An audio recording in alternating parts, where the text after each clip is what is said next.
Samajwadi party के office में हम लोग रफीक नगर के गली नंबर 2 और 3 में जो गटर भर गया है, कचरा जमा हो गया है, वो कंप्लेंट लेके गए थे।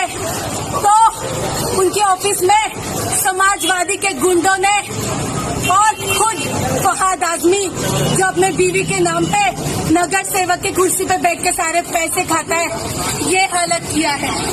कपड़े फाड़े हैं, हमारे साथियों को मारा पीटा है। क्या करोगी मैडम, इनके संस्कार ही यही रहे हैं। बच्चे हैं, लड़के हैं, लड़कों से गलती हो जाया करती है वाली विरासत को लाल टोपी वाले आगे बढ़ाने के काम में लगे हुए हैं। वैसे इस पर अखिलेश मियां भी कुछ नहीं बोलेंगे क्योंकि उनको सूट जो करता है। हमें तो बात करनी ना, तो आ रहे हो पार करनी है, या तो बहन जेल में और या फिर सर्टिफिकेट देता हूँ तो बना के दे दिया, विधायक बना दिया। ना कोई चुनाव नहीं रह गया।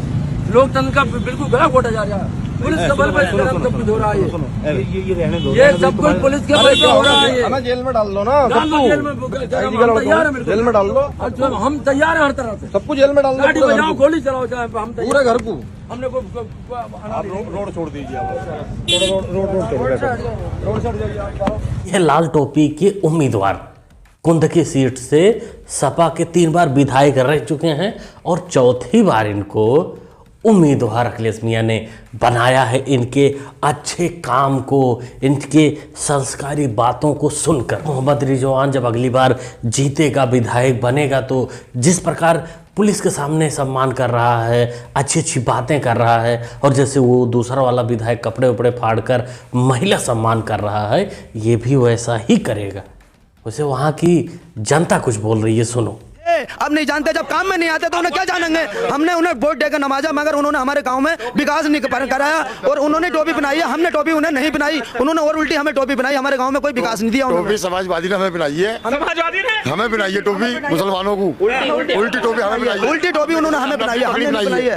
हमने पकड़ी कह रहे समाजवादी ने इनको टोपी बनाई। बिल्कुल सही कहा इन्होंने भाई साहब ने। समाजवादी ने आज तक हमें टोपी ही बनाई है मुस्लिम को, सिर्फ हमें टारगेट बनाया गया। आज तक हमें सिर्फ टारगेट बनाया गया है, और हमारी बहुत बड़ी भूल थी कि हम ठाकुर रामवीर सिंह साहब को आज तक पहचान नहीं पाए। 10 साल से वोट देते हुए आ रहे हैं, हमें बेरोजगार करने का काम ही इन लोगों ने किया है। आज तक हम ठाकुर रामवीर सिंह को साहब को आज तक नहीं पहचान पाए। हमारी बहुत बड़ी भूल थी इस क्षेत्र के आज। उसी कुंदर की सीट्स की जनता है जहां से मोहम्मद रिजवान को टिकट मिला है, और ये लोग कह रहे हैं हम परेशान हो गए हैं, अब की बार हम उनको नहीं चुनेंगे, हम उनको 3 बार चुनकर परेशान हो गए। लेकिन नहीं, इन पर विश्वास बिल्कुल मत करना, क्योंकि जब लास्ट समय आएगा और बात मजहब की आएगी ना, तो कोई नहीं बटेगा, सब एक हो जाएंगे। क्योंकि इनको आगे चलकर कुछ ऐसा माहौल बनाना। क्या मुद्दा है यहाँ पे? मुद्दा यहाँ यही है क्या? जैसे हम कुआं दिखाए, अरे बाबा रो नहीं। कुआं दिखाए, कुआं में तो वो नहीं मिला। नहीं, कहाँ कुआं में मिला? लेके गए वहाँ, मतलब हिंदू समाज है, इसको कुआं नहीं मिलेगा। किसने कहा है? मंत्री यहाँ का। आप कहाँ गए, कब गए बताइए? हुसैन अंसारी। क्या कब गए आप उनके पास? ये रहे 4 महीने पहले। 4 महीने पहले आप गए कुआं मांगने? कुआं मांगने। तो क्या कहा? बोले हिंदू समाज है, इसको कुआं नहीं मिलेगा। तो आपने कहा नहीं कि मैं आप ऐसा नहीं कर सकते हैं? क्या बोले उसको, जब बोल दिया हिंदू समाज है, कुआं नहीं मिलेगा, तो क्या बोलेंगे? बिल्कुल कुआं नहीं मिलेगा चाचा। तुम रो, विनती करो, कुछ भी करो, क्योंकि तुम हिंदुस्तान या झारखंड में नहीं हो, पाकिस्तान में हो उनके अनुसार, और राज्य उनका है, सरकार कांग्रेस की है। अब आप सोचो, यही अगर पूरे भारत में यानी केंद्र में कांग्रेस की सरकार होती तो राज्य में तुम लोगों का क्या हाल होता। अभी तो सिर्फ कुआं धर्म देख कर दिया जा रहा है, लेकिन उस समय जब कांग्रेस होती या कांग्रेस होगी, तब आपको जितनी भी सरकारी सुविधाएं हैं सब धर्म देख कर दी जाएगी। अभी जो ये सबका साथ, सबका विकास, सबका विश्वास वाली पुपड़ी बज रही है ना, ये सब तब खत्म हो जाएगा। सुबह होते ही कुदाल फावड़ा लेके किसान खेत में चला जाता है, छात्र अपना बैग लेके कॉलेज चले जाते हैं, युवा अपना टिफिन उठा के अपने रोजगार की तलाश में रोजगार पे चला जाता है। कुछ लोग सुबह सुबह से ही मुंह उठाकर टीवी पर डिबेट करने चले जाते हैं, और फिर उनके को पैनलिस्ट जो साथ में बैठे होते हैं 4 गाली देते हैं, 5-6 जूते भिगोकर मारते हैं। उसके बाद ये शाम को अपने मालिक का चरण चूम कर सो जाते हैं सुबह की तैयारी करने के लिए। वैसे शहजाद ने कुछ आगे भी इसको जवाब दिया है। पूरी वीडियो दोबारा सुनो। सुबह होते ही कुदाल फावड़ा लेके किसान खेत में चला जाता है, छात्र अपना बैग लेके कॉलेज चले जाते हैं, युवा अपना टिफिन उठा के अपने रोजगार की तलाश में रोजगार पे चला जाता है। फिर ये कौन लोग हैं, कहां से आते हैं? सुबह से लेके शाम तक हमारे समाज के अंदर में जहर का नफरत घोलते हैं और फिर शाम को उसको टीवी पे परोसते हैं। ये कौन लोग हैं जो हमारे देश के अंदर में नफरत की आग लगाने वाले लोग हैं? मैं इनसे सिर्फ इतना पूछना चाहता हूँ, उन्होंने बोला फावड़ा लेकर कोई जाता है, कोई ये लेकर जाता है, वो लेकर जाता है। आज से आप लोगों को लोटा लेकर जाना है, क्योंकि कांग्रेस ने अभी हिमाचल में टॉयलेट पर टैक्स लगा दिया। भाई बताओ, वादे ऐसे कि पानी का दाम कम कर देंगे, पेट्रोल का दाम कम कर देंगे, पेट्रोल, डीजल, दूध, पानी, स्टैंप ड्यूटी, यहाँ तक कि 25 रुपया प्रति महीना टॉयलेट का देना पड़ेगा। बिल्कुल देना पड़ेगा भाई, टैक्स तो टट्टी पर भी देना पड़ेगा। वैसे गहरी जांच करो शहजाद मियाँ, शायद कुछ और भी मिले कि ये जो टैक्स है ये कुछ विशेष लोगों से ही लेने का प्लान होगा। अंदर की बात है, जरा चेक करिएगा। उद्धव जी के अंदर बाला साहब ठाकरे वाला तेजस तो नहीं है। हमारे बाला साहब से हमेशा विरोध रहे हैं, हम कभी उनकी तारीफ नहीं कर सकते। उनकी नीतियां हमारी नीतियां टकराती हमेशा। लेकिन एक बात तो हम जरूर कहेंगे कि बाला साहब एक मर्द आदमी थे, अपनी जिंदगी में कभी किसी के घर नहीं गए, किसी के दरवाजे नहीं गए। विदेश से कोई मंत्री आया तो भी उनके घर गया, प्रधानमंत्री हो या राष्ट्रपति हो या बड़ा से बड़ा कोई आदमी उनके घर गया, वो कहीं नहीं गए। उन्होंने कभी घुटने नहीं टेका।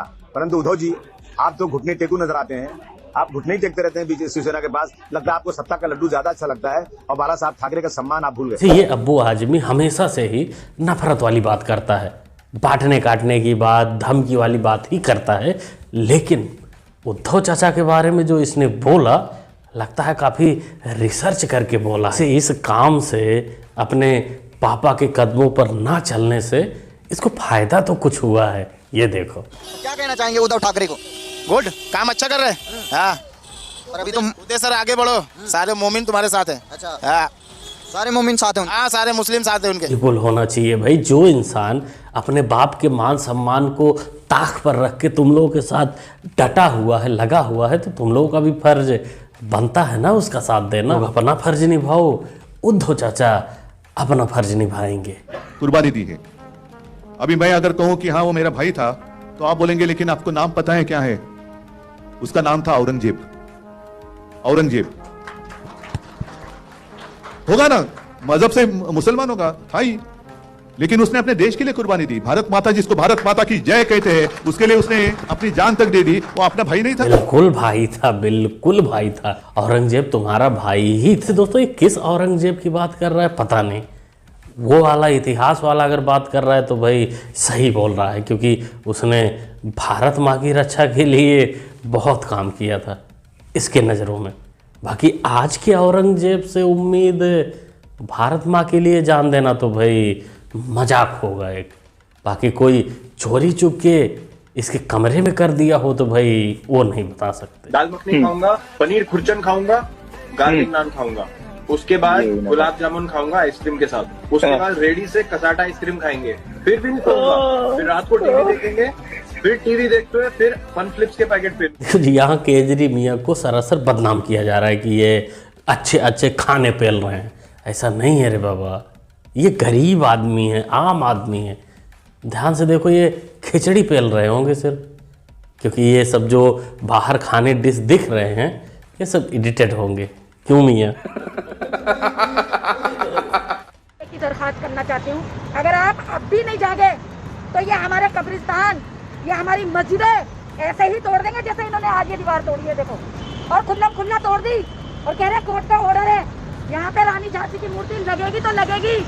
तो मेरे भाइयों, होश में आ जाओ, अब भी एक हो जाओ। यहाँ पे कोई नजर नहीं आ रहा है, एक आदमी भी, एक मुसलमान भी नजर नहीं आ रहा है। बच के जा रहे हैं। मैं अंदर गई थी, मुझे पकड़ करके मेरा फोन भी छीन लिया और मुझे बाहर लेकर के आए, तब जाके बड़ी मुश्किल से मुझे मेरा फोन दिया है। मेरे भाइयों, मैं अकेली क्या करूँगी, मुझे बताओ। मैं बताता हूँ मोहतरमा, तुम्हें क्या करना चाहिए। जहाँ बुलडोजर चल रहा है उसके आसपास कहीं लेट जाओ, सारे कर्मचारी मिलकर खोद देंगे, मतलब खुदाई कर देंगे। खुदाई करके वो थक कर अपने घर चले जाएंगे। तुम्हें भी शायद सुकून मिलेगा, क्योंकि तू ही कह रही है ना कि कोर्ट के ऑर्डर से खुदाई चल रही है, लेकिन तेरी बकलोली फिर भी जारी है। तेरे कान में कहीं ना कहीं वक्फ बोर्ड ने डाल दिया होगा कि नहीं ये तो अपना ज़मीन है, इसके लिए तू लड़।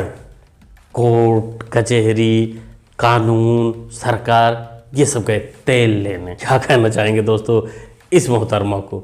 क्या करना चाहिए इसको बुलडोजर रोकने के लिए? क्या लेटने का जुगाड़ खुदाई का जुगाड़ सही है या फिर कुछ और करे? क्या कहना चाहेंगे? ओवरऑल पूरी वीडियो के बारे में आप लोग क्या सोचते हैं, क्या कहना चाहते हैं, किस क्लिप पर आपका क्या रिएक्शन है? कमेंट बॉक्स खाली है, कमेंट में लिखिए, बताइए।